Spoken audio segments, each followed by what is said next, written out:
আজ আমি নতুন কাজ নিয়ে আসছি কেটলি, যা নিত্যদিনে আমাদের সবাই প্রয়োজন হয়। তাহলে কেটলি প্রথম আমি ড্র করে নিয়েছি পেন্সিল দিয়ে, তারপর কালো পেন দিয়ে কাজ করে নিচ্ছি। তোমরা প্রথম করতে পারো পেন্সিল দিয়ে বা কালো পেন দিয়ে করতে পারো। প্রথমে এরকম করে নিলাম।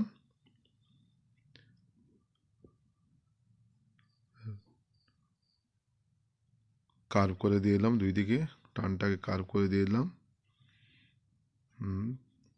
একদম নিচের দিকে নিয়ে যে কেটলির শেপটা ধরে দিলাম, একদম আকৃতিটা করে নিলাম। নিচ দিকে টান দিয়ে একটু একটু করে নিয়ে লাগিয়ে দিলাম, ডিজাইন দিয়ে দিলাম। হ্যান্ডেলটা দিয়ে দিলাম, যেটি হাত দিয়ে আমরা ধরি।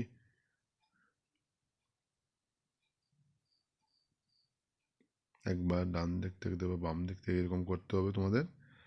আর আস্তে ধীরে করবে ছাত্রীরা, আর ভিডিওটি পুরো দেখার চেষ্টা করবে, তাহলে ছবিটি ভালোভাবে করতে পারবে। এখন আমরা এইভাবে কেটে ডিজাইনের যে নলটা দিয়ে দিলাম, যেদিকে জল যাবে।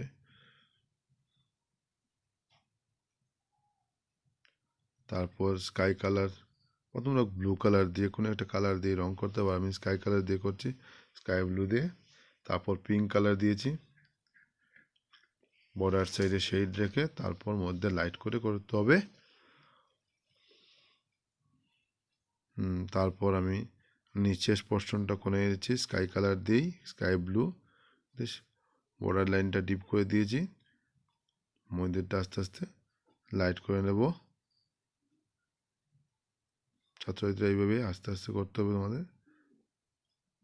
তারপর মুখাটা করে নিলাম, আউটলাইনটা দিয়ে শেড দিয়ে এভাবে করতে হবে। হ্যান্ডেলটা করে দিলাম, গ্রে কালার দিয়ে আউটলাইনটা দিয়ে দিলাম, ভিতরে কালারটা দিয়ে দিলাম, আর এই জায়গাটা ব্ল্যাক দিয়ে দিলাম। আর ছাত্রছাত্রী বন্ধুরা, তোমরা এই ছবিটি ভালো লাগলে লাইক, কমেন্ট, শেয়ার করবে, আর চ্যানেলটি সাবস্ক্রাইব করলে খুবই ভালো লাগবে, আর সবাইকে শেয়ার করার চেষ্টা করবে।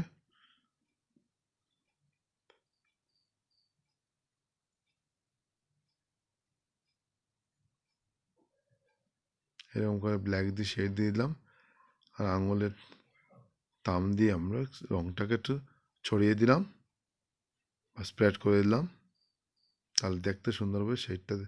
শ্যাডোটা বেশি ফুটিয়ে তুলব। Thank you.